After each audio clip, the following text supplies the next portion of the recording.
Hello everyone. आप अगर कोई कंपटीशन दे रहे हैं जो 12th बेस है, जिसके अंदर आप 11th 12th स्टैंडर्ड के मैथ्स को पढ़ते हैं, या सपोज आप सीबीएसई या कोई अदर स्टेट बोर्ड का कोई भी एग्जाम दे रहे हैं, उसके अलावा भी आप जेईई दे रहे हैं, सीए फाउंडेशन कर रहे हैं, तो आपको सबसे इम्पोर्टेंट जो फंक्शन है exponential and inverse exponential function. Clear. Exponential function के बारे में आपको हो सकता है थोड़ा बहुत इंट्रोडक्शन हो जाता है, बट इनवर्स एक्सपोनेंशियल फंक्शन जिसको आप लॉगरिथमिक फंक्शन कहते हैं, तो लॉगरिथमिक फंक्शन आपको अच्छे से स्टडी किया हुआ होना चाहिए। अदरवाइज आप स्टेट बोर्ड का एग्जाम देते हैं या अगर कोई कंपटीशन दे रहे हैं तो उसके अंदर आपके मैथ्स का काफी पोर्शन होता है, बिकॉज जो लॉगरिथमिक फंक्शन रहते हैं जिसके फॉर्मूलाज है वो आपके डिफरेंशिएशन दैट मींस कैलकुलस को पूरा कवर करवाता है। कई ऐसे क्वेश्चन होते हैं, कई कंसेप्ट होते हैं जिसमें आपको लॉगरिथमिक फंक्शन और उसके फार्मूलों की जरूरत पड़ती है। तो आपने देखा होगा 9th 10th स्टैंडर्ड तक या 11th तक एनसीईआरटी के अंदर लॉगरिथमिक फंक्शन के बारे में कोई चैप्टर पर्टिकुलर नहीं है, तो इस रीजन से ये वीडियो बनाया गया है ताकि आप स्टेट बोर्ड एग्जाम भी अच्छे से दे सकें और जो आपके कैलकुलस के क्वेश्चन है उसको आप आराम से जो लॉग के फॉर्मूले जिसको आप कहते हैं उसकी हेल्प से सिंपलीफाई कर सकें।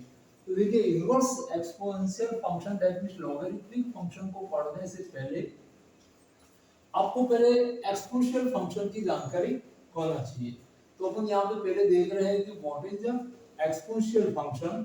तो एक्सपोनेंशियल फंक्शन के लिए आप कह सकते हैं कि मान लीजिए y is equal to a to the power x कोई टर्म है, इसमें आप इस a वैल्यू को बेस कहते हैं और जनरली जो इसका इंडिसेस है इसको पावर कहते हैं, and y is another variable that means depend variable to the base।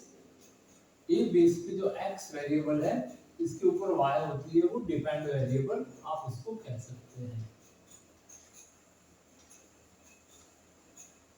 अब देखो y is equal to a to the power x है, तो इसके अंदर बेस वैल्यू क्या हो सकता है, x की जो वैल्यू है वो क्या होनी चाहिए, इसका डोमेन क्या होगा, इसका रेंज क्या होगा, इसका ग्राफिकल स्ट्रक्चर क्या होगा, और कुछ फॉर्मूले एक्सपोनेंशियल फंक्शन के आपने छोटी क्लासों में भी पढ़े हुए होते हैं, तो उसका ही अपन एक शॉर्ट के अंदर इसको आपको एक्सप्लेन करना है। तो इसके अंदर सबसे पहले आपके पास रहता है बेस वैल्यू। बेस के लिए सबसे ज्यादा जरूरी जो मस्ट कंडीशन होती है कि base never be equal to 1।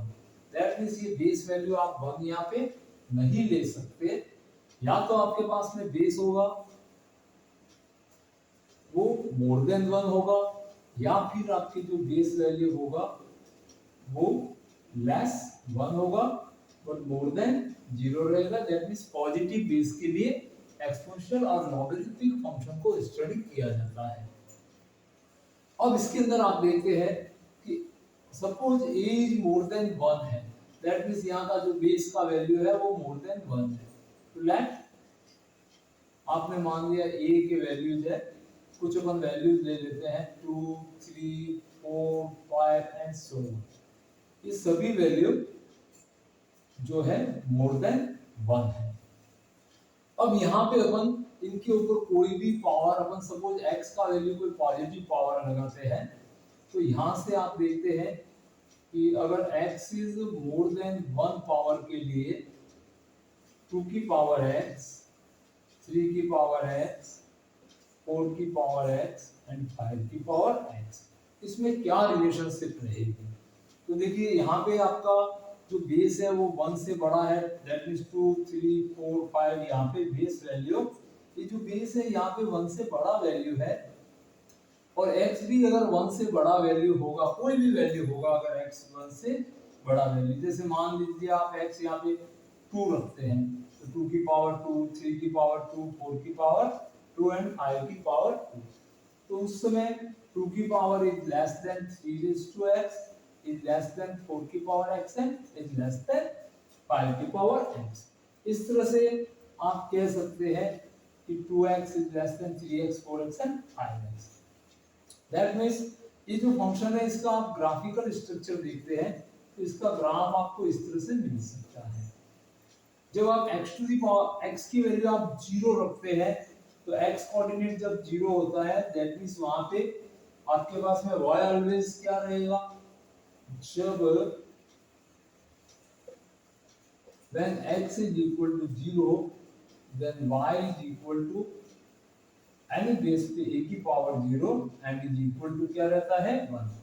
That means x coordinate आपका 0 रहेगा तो उस समय आपके पास में let this point is p, that means 0 1 के ऊपर इसको y एक्सिस को ये इंटरसेक्ट करता है और यहां से जाने वाला ग्राफ होते हैं 2 की पावर x, 3 की पावर x and 4 की and 5 की। तो इनके ग्राफ है वो कुछ इस तरह से आपको मिलते हैं 2 की पावर x, 3 की पावर x, 2 की पावर x, यहाँ पे 3 की power x and so on. That means कि एक तरह से आप इसको कह सकते हैं कि a इज मोर देन 1 के लिए और x भी 1 से बड़ा है तो ये एक प्रकार से इंक्रीजिंग फंक्शन होता है। ये किस प्रकार का वैल्यू रहता है, इंक्रीजिंग फंक्शन होता है। इसके कंसेप्ट को ध्यान में रखिए तो आपको ग्राफिकल स्ट्रक्चर इसका इस प्रकार से मिलता है। अब अगर आप बेस वैल्यू 1 और 0 के बीच में है तो देखिए इसका ग्राफ जो होगा x and y same intersect point तो 0,1 पे ये भी इसको let this point is q यहाँ पे लिख देते हैं तो ये इसका जो ग्राफ है वो थोड़ा सा इस प्रकार से आपको मिलता है। दैट मींस a का वैल्यू 1 और 0 के बीच में होगा। आप ले सकते हैं let a is equal to 1/2, 1/3, 1/4 and so on. तो ये a के वैल्यूज है जो 0 और 1 के बीच के पॉजिटिव बेस है और इनके ऊपर अगर x पावर लगा देंगे 1/2 की पावर x एंड 1/3 की पावर x एंड 1/4 की पावर x और अगर x है वो 1 से मोर हुआ, 1 से बड़ी पावर सपोज यहाँ पे 2 हुई तो ये 1/2 की पावर 2 होगा। दैट मींस ये 1/4 हो जाएगा, ये 1/9, 1/16 तो उस समय ये 1/2 की पावर x है वो मोर में होगा 1/3 की पावर x है एंड मोर देन 1/4 की पावर x है। तो 0 और 1 के बीच में इसका ग्राफ जो रहता है आपका इस प्रकार से रहता है। यहाँ पे आपके पास में डिक्रीज होता जाता है ये। अब इस फंक्शन के बारे में देखा जाए तो इसका डोमेन जो रहता है, domain that means x value आपके अंदर इसमें रियल नंबर होंगे और जो रेंज रहती है range belongs to 0 to infinite. That means आप x का वैल्यू यहाँ पे सपोज आप x की जगह पे कोई भी वैल्यू x से बड़ा या छोटा रख देंगे तो उस समय एक्सपोनेंशियल फंक्शन ऑलवेज पॉजिटिव ही रहते हैं। दैट मींस आपका जो y कोऑर्डिनेट है वो 0 से इनफाइनाइट के बीच में ही आपको मिलता है। तो for all x belongs to r suppose आप x का वैल्यू पॉजिटिव नेगेटिव कोई भी पावर लेते हैं, ये तो मैंने समझाने के लिए आपको लिया है कि x मोर देन 1 के लिए है। बट अगर a का वैल्यू 1 से मोर हो सकता है या a का वैल्यू 1 से लेस हो सकता है और a never be equal to 1 रहता है। तो डोमेन फॉर ऑल x के लिए रियल नंबर है और रेंज होगी वो 0 टू इनफाइनाइट रहती है। अब आते हैं, आपने कुछ छोटी क्लासों के अंदर एक्सपोनेंशियल फंक्शन के फॉर्मूले पढ़े हैं। अब अपन पढ़ेंगे इनवर्स एक्सपोनेंशियल फंक्शन क्या होता है, जो आपके लिए मेन पार्ट रहता है लॉगरिथमिक फंक्शन, जिसको आप जो लॉगरिथमिक फंक्शन है इसके यूजेज क्या है इसको भी अपन इसी वीडियो के अंदर देखेंगे। आपको अच्छे लगे अगर हमारे द्वारा दी हुई इंफॉर्मेशन, हम आपको कंपटीशन और स्टेट बोर्ड दोनों को मिला के जो क्वेश्चन दिए जा रहे हैं, तो इसलिए आप चैनल पे बने रहिए, चैनल को सब्सक्राइब कीजिए और अधिक से अधिक शेयर कीजिए ताकि आपकी फ्रेंड सर्कल में भी सबको बेनिफिट हो सके। अब अपन देखते हैं यहाँ पे कि इसके कुछ फॉर्मूले आपको जरूर लर्न किए हुए होने चाहिए।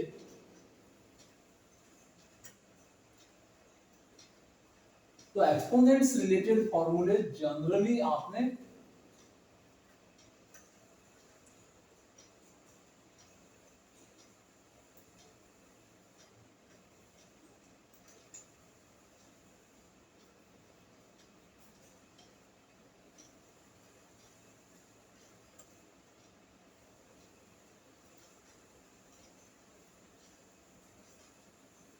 अब जो एक्सपोनेंशियल फंक्शन के जो फॉर्मूले हैं, ये फॉर्मूले लगभग आप काफी छोटी क्लासों से पढ़ चुके होते हो, बट अपने को इन फॉर्मूलों का यूज लॉगरिथमिक फंक्शन में करना है।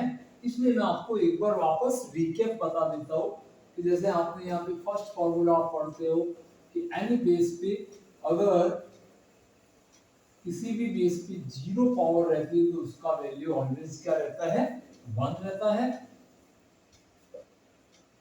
मान लीजिए अगर a to the power m है तो इसको मल्टीप्लाई सेम बेस पे m multiply a to the power p and so on, तो उस समय सेम बेस के मल्टीप्लाई में जो पावर होती है m plus n plus p and so on.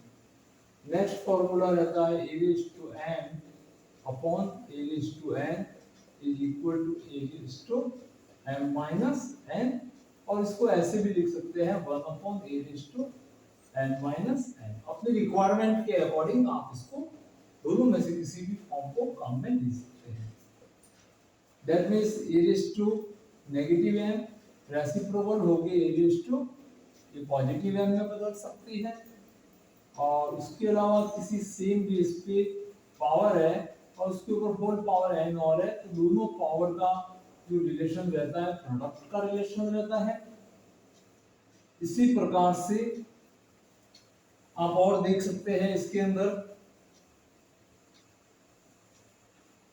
फिर उसके बाद कुछ छोटे फॉर्मेशन आपको ध्यान होने चाहिए कि सपोज n क्यूब होगा और तो उस समय इसको a raise to 1 upon n power से बताया जाता है। और इसमें आप देख सकते हैं मान लीजिए a रेज़ टू p है और यहाँ पे इसका n रूट है, तो इसको आप a raise to p divide by n form में लिख सकते हैं। अगर आपका बेस तो डिफरेंट है, सपोज यहाँ पे a बेस है multiply b base a raise to m and b raise to n, यहाँ पे दोनों की पावर सेम है तो आप इसको जॉइंट a b की पावर n भी कह सकते हैं। तो मोटे तौर पे ये जो फॉर्मूले है जिनको अपन लॉगरिथमिक फंक्शन में कन्वर्ट करेंगे और लॉग के अंदर क्या क्या प्रॉपर्टीज रहती है उसको आपको ध्यान में रखना चाहिए। और देखिए आपको एक्सपोनेंशियल फंक्शन के अंदर क्या क्या जानकारी होनी चाहिए।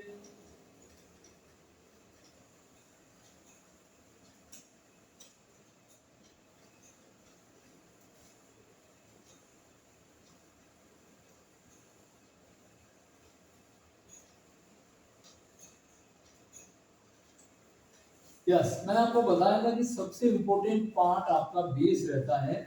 तो आर्बिट्री बेस ए 1 हो नहीं सकता, या तो 1 से मोर होगा या 1 से लेस होगा, बट मोर देन 0 रहेगा।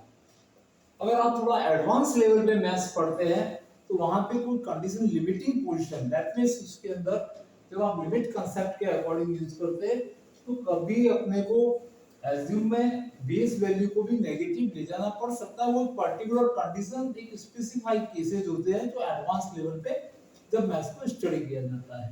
बट फिलहाल आप यही ध्यान में रखिए कि a इज मोर देन 1 है और यहाँ पे 0 और 1 के बीच में वैल्यू है इसकी नेवर इक्वल टू 1 है।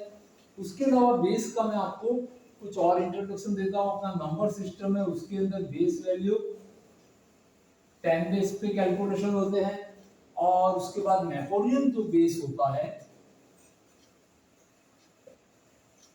नेपोलियन बेस वैल्यू जो आपके लिए आप लॉगरिथमिक फंक्शन के अंदर सबसे ज्यादा आप यूज करते हो, क्योंकि कैलकुलस के जो फॉर्मूले हैं ई बेस पे आप जनरली लर्न करते हो, आपका स्टेट बोर्ड एग्जाम हो या कंपटीशन हो तो उसमें आप ई बेस के ऊपर फॉर्मूले लर्न करते हो।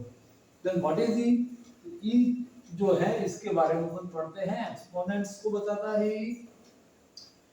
सबसे पहले ई का एक्सपेंशंस वैल्यू क्या रहता है, that means e raised to x, इसको अगर सीरीज सॉल्यूशन के अंदर लिखा जाए तो 1 प्लस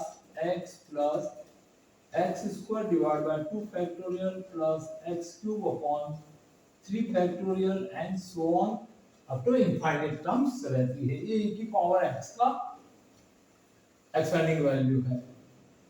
इसी तरह से आप e raised to minus x का वैल्यू देखते हैं तो 1 minus x plus x square upon 2 minus x cube divide by 3 factorial and plus so on. अब यहाँ पे नेक्स्ट टर्म एक और भी ध्यान में रख सकते हैं, यहाँ पे x 4 upon 4 factorial and here also x की पावर 4 अपॉन 4 फैक्टोरियल बता सकते हैं।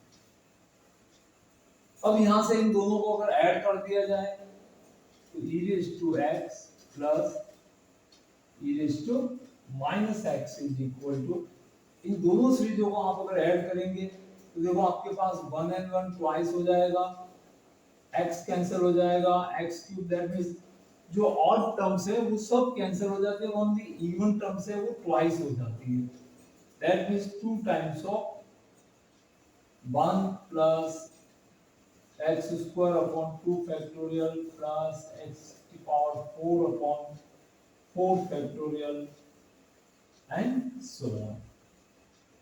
इस 2 को अगर इसको डिवाइड करा दे तो आपके पास में e raised to x plus e raised to minus x upon 2 is equal to 1 plus x square upon 2 factorial plus x 4 upon 4 factorial and so on। Very important value है, इसके बारे में आपको अलग से वीडियो बताया जाएगा। हाइपरबोलिक फंक्शन क्या होते हैं, हाइपरबोलिक वीडियो के साथ वापस एक्सपोनेंट्स को अटैच किया गया है। फिलहाल अपन एक्सपोनेंशियल और इनवर्स एक्सपोनेंशियल पढ़ रहे हैं तो यहाँ पर आपको इतना जरूर ध्यान रखना है, अगर इन दोनों को सब्ट्रैक्ट किया जाएगा तो देखो यहाँ पे अब इवन टर्म्स को सब्ट्रैक्ट करने पर similarly e raised to x minus e raised to minus x upon 2, तो उस समय यहाँ पे आपको इवन जो फंक्शन है उनका सम मिला था, अब यहाँ पे क्या होगा, ऑड फंक्शन वैल्यू तो आपको यहाँ पे मिलेंगे और बाकी की जो वैल्यू है इवन वैल्यू है वो सब कैंसिल हो जाएंगे, दैट मींस यहाँ के जो वैल्यूज होंगे वो x plus x cube upon 3 factorial plus x 5 upon 5 factorial and so on. ये दो इंपॉर्टेंट वैल्यूज है, इन दोनों को भी ध्यान में रखना चाहिए। सपोज इस इक्वेशन फर्स्ट के अंदर मान लीजिए ये फर्स्ट है और ये सेकंड है, बाय फर्स्ट अगर आप इसमें x इक्वल टू 1 रखते हैं तो आपको e की वैल्यू मिल जाती है जिसको आयलर ने फाइंड किया था और नेपियर ने इसके ऊपर वर्क किया था, इसलिए इसको नेपोलियन बेस भी कहा जाता है। तो आयलर इसको सबसे पहले डिफाइन किया था e को, और यूजर्स जो था वो अपने नेपियर था, तो इसको नेपोलियन बेस भी कहा जाता है। इसमें x इक्वल टू 1 रखते हैं तो e to 1 is equal to 1 plus 1 upon 2 factorial plus 1 upon 3 factorial and so on, that means इसको आप अप्रोक्सीमेट कर सकते हैं कि e is equal to 2.7185 and so on,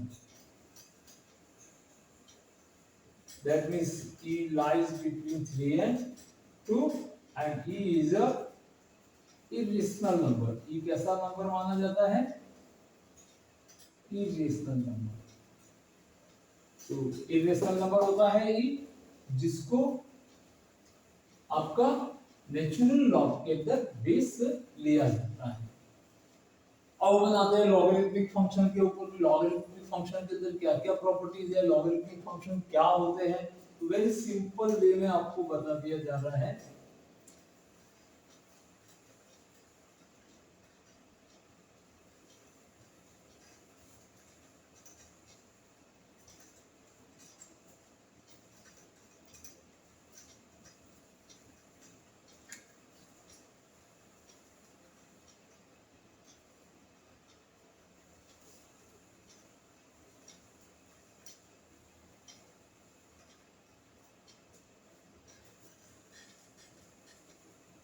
yes, logarithmic system क्या होता है?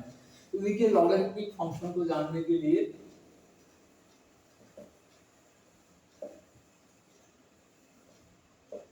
लॉगरिथमिक फंक्शन क्या होते हैं, इनके फॉर्मूला कौन कौन से हैं जो आपके कैलकुलस में काफी हेल्प करते हैं। ये जस्ट इनवर्स एक्सपोनेंशियल फंक्शन है, दैट मींस आप एक्सपोनेंट की फॉर्म में जब किसी टर्म को लिखते हैं और उसको इनवर्सली लिखा जाए, डिफाइन किया जाए, तो उसको अपन लॉग फॉर्म कहते हैं, उसकी लॉगरिथमिक फॉर्म कहते हैं। दैट मींस इंडिसेस फॉर्म को, ये इंडिसेस फॉर्म है और इसको अपन इसकी कौन सी फॉर्म में बदल रहे हैं, लॉग फॉर्म में चेंज कर रहे हैं। तो एग्जांपल के लिए मान लीजिए 2 की पावर 3 इज इक्वल टू कितना रहता है, 8 लेता है। तो ये लॉग फॉर्म में इसको रिप्रेजेंट करेंगे, तो लॉग ऑफ जो यहाँ पे वैल्यू होता है वो यहाँ पे लिखा जाता है, दिस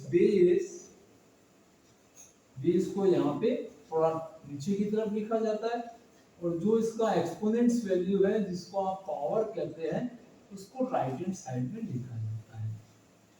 तो इंडिसेस से लॉग फॉर्म और लॉग फॉर्म से इंडिसेस फॉर्म, इन दोनों का कन्वर्सन आपको अच्छे से ध्यान होना चाहिए। तो यहाँ पे जैसे ये 2 बेस के ऊपर है, यहाँ पे ई बेस पे भी वैल्यू हो सकती है, 10 बेस भी हो सकता है, या कोई भी आर्बिट्री वैल्यूज भी हो सकता है। तो लॉग फॉर्म के लिए भी आपका पास में रेस्ट्रिक्शन रहता है, बेस ए जो रहता है, so any base never equal to 1, ये मोर देन 1 हो सकता है, या ये लेस 1 है, मोर देन 0 हो सकता है। तो लॉग से इंडिसेस फॉर्म और इंडिसेस से लॉग फॉर्म आपको अच्छे से समझ लेना चाहिए। अब देखिए इसकी और क्या क्या प्रॉपर्टीज रहती है लॉगरिथमिक फंक्शन की।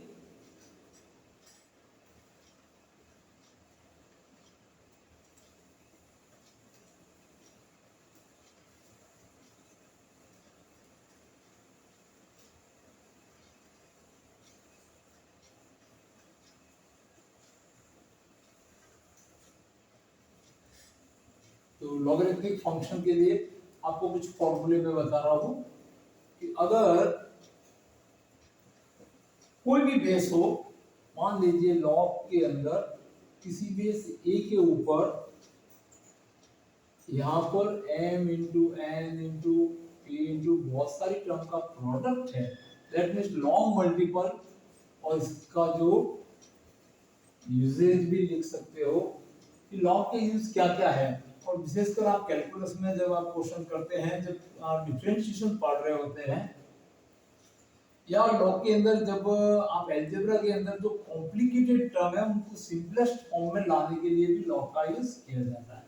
तो फर्स्ट यूज होता है कि लॉग के अंदर किसी भी बेस पे जब प्रोडक्ट होता है, प्रोडक्ट ऑफ मेनी टर्म्स होता है, यहाँ पे बहुत सारे फंक्शन होते हैं, तो इनको आप सेपरेटली ये इंडिविजुअल बन जाते हैं।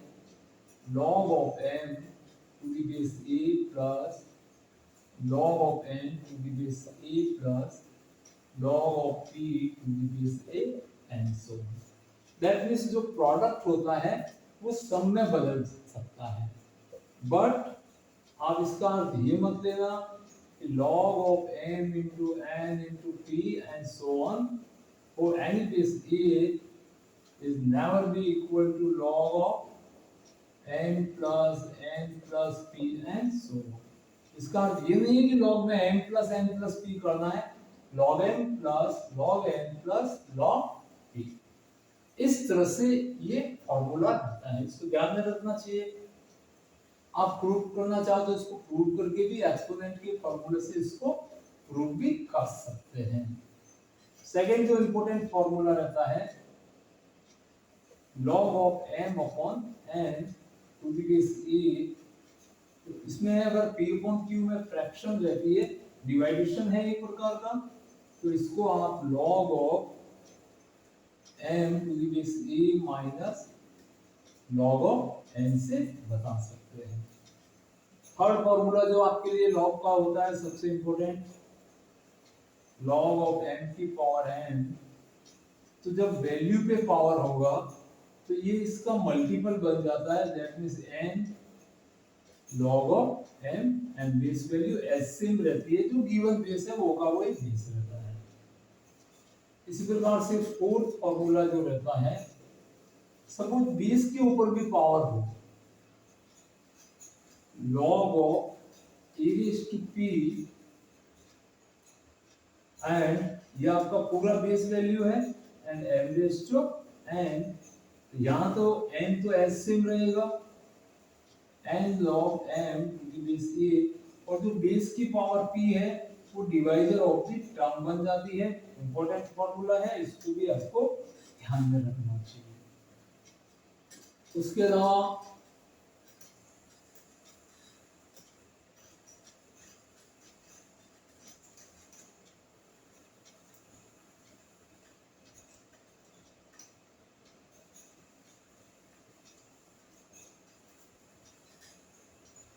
यस, नेक्स्ट फॉर्मूला रहता है सेम बेस पे सेम वैल्यू। ए बेस पे ये वैल्यू ऑलवेज 1 रहता है। इसका इंडिसेस फॉर्म आप यहाँ से देख सकते हो, इस पे ये पावर रहती है because a raise to 1 equal to a, ये इसके इंडिसेस फॉर्म है। दैट मींस इसको लॉग में चेंज करेंगे तो log of a to the base a is equal to 1 and for any base log 1 का वैल्यू ऑलवेज 0 रहता है because a raise to 0 is equal to क्या रहता है 1। एक्सपोनेंशियल में मैंने आपको बताया था log 1 का वैल्यू ऑलवेज 0 रहता है। अब उसके बाद आता है इसका base change formula. Base change formula, base change फॉर्मूले के लिए आपको ध्यान रखना चाहिए, वेरी इंपॉर्टेंट है। जब भी आप कैलकुलस पढ़ रहे होते हैं, चाहे आपको इंटीग्रेशन करना है या डेरिवेटिव्स फाइंड करना है, तो आपको अगर बिकॉज आपने फॉर्मूला लर्न किया हुआ रहता है, मैं एक एग्जांपल के तौर पर ले रहा हूँ कि आप जैसे लर्न करते हो कि ddx of log x, generally e को लिखते नहीं है अपन, बट वो उस समय इसका जो डेरिवेटिव है 1/x पे होता है।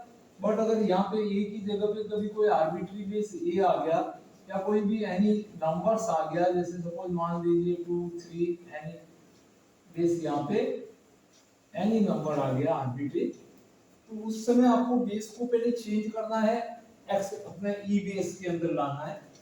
तो log e बेस x को आप जिस बेस में बदलना चाहते हो, सपोज मैं e बेस में बदलना चाहता हूँ तो e base x divide by log of e base a, ये बेस चेंज करने का फॉर्मूला है।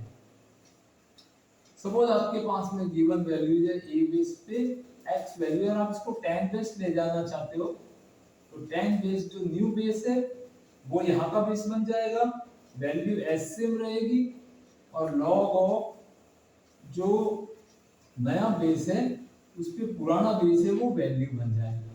तो इस तरह से आप इसका बेस चेंज फॉर्मूले से कन्वर्सन आपको आना चाहिए, विशेष करके आर्बिट्री बेस तो ई बेस में जाना आपको जरूरी है। और उसके बाद में लॉग का कैंसिलेशन फॉर्मूला भी रहता है।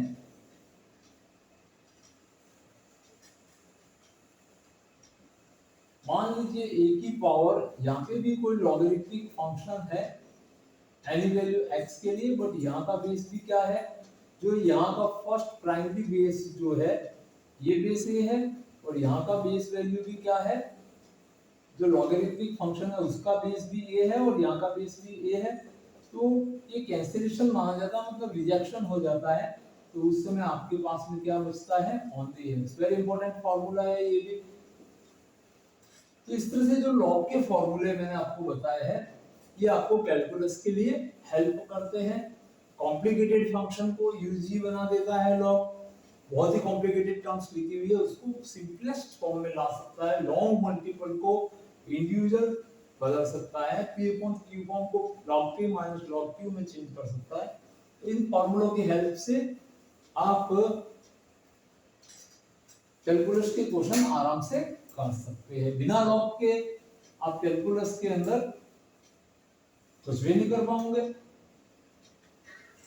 यस, इसके अलावा हम पढ़ते हैं आगे, इसके अंदर देखो क्या है, तो अपन देखते हैं लॉगरिथमिक फंक्शन में कुछ आपको बेसिक जानकारी होनी चाहिए कि जैसे इसका डेरिवेटिव जो होता है log of e base x के ऊपर 1 upon x होता है। जनरली इसको ध्यान रखना चाहिए x is not equal to 0 के लिए, that means x equal to 0 पे डेरिवेटिव इसका डिफाइंड नहीं है। सपोज आप इसकी इंटीग्रेशन कर रहे हैं log x की, तो आपको इसमें u डॉट v मेथड से आपको इसका इंटीग्रेशन भी ध्यान रखना चाहिए। तो यहाँ पे सिंगल फंक्शन है, इसको आप u मान लेते हैं और सेकंड फंक्शन को v मान के करते हैं, तो उस समय log of e base x ऐसे होता है 1 dx minus integration of ddx of u, that means ddx of log e base x and integration of 1 dx and again integral with respect to dx.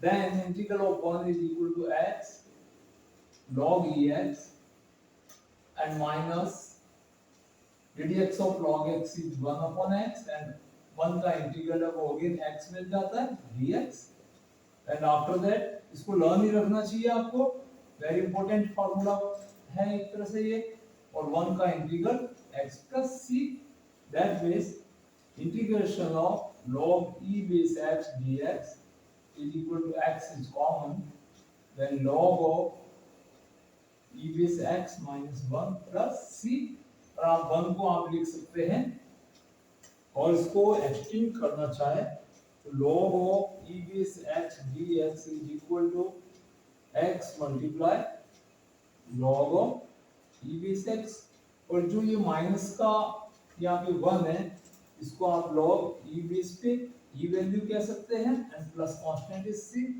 And is equal to log x log of e base पे x upon e plus c, इसकी integral value भी आपको learn रखनी चाहिए x log x upon e। उसके अलावा log का expanding value क्या रहता है,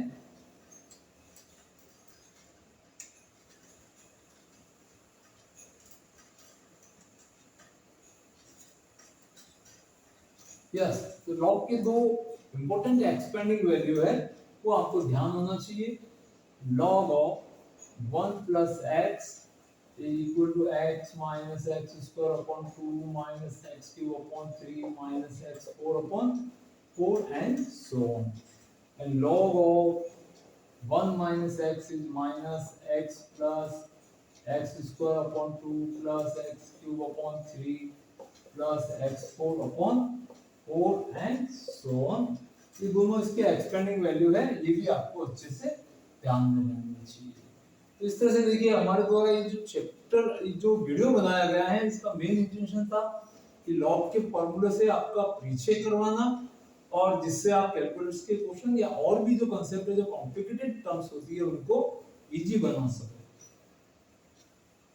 log x का आप ग्राफिकल स्ट्रक्चर देखें तो y is log of x to the base a, इसके अंदर दो कंडीशन में आपको इसका ग्राफ भी थोड़ा ध्यान में रखना चाहिए कि अगर आपका a वैल्यू है वो 1 से लेस है और 0 से मोर है तो यहाँ पे आप लिख सकते हो a है वो 1 से बड़ा है। तो यहाँ पर आपने देखा था कि log of 1 0 रहता है, दैट मींस ये x कोऑर्डिनेट को कहाँ कट करता है 1 0 पे कट करता है। तो इसका graphical structure for more than 1 के लिए इस तरह का रहता है कुछ, और अगर आपका बेस वैल्यू है वो 1 और 0 के बीच में लिया तो इसके बीच में ये 1 0 से होकर इस तरह से पास होता है। तो ये दोनों इसके ग्राफिकल स्ट्रक्चर है, ये ध्यान में रहना चाहिए। और ज्यादा डिटेल में देखने के लिए आपको लॉगरिथमिक चैप्टर और एक्सपोनेंशियल जो है उसकी सीरीजों के बारे में और भी अच्छे क्वेश्चन से रिलेटेड है या और इसकी बेसिक जानकारी लेकर आप चैनल पे बने रहिए, इसको सब्सक्राइब कीजिए, लाइक कीजिए और अधिक से अधिक शेयर कीजिए। नेक्स्ट वीडियो में इसके बारे में और आपको एडवांस इंफॉर्मेशन दी जाएगी लॉगरिथमिक फंक्शन के बारे में। Thank you watching this video.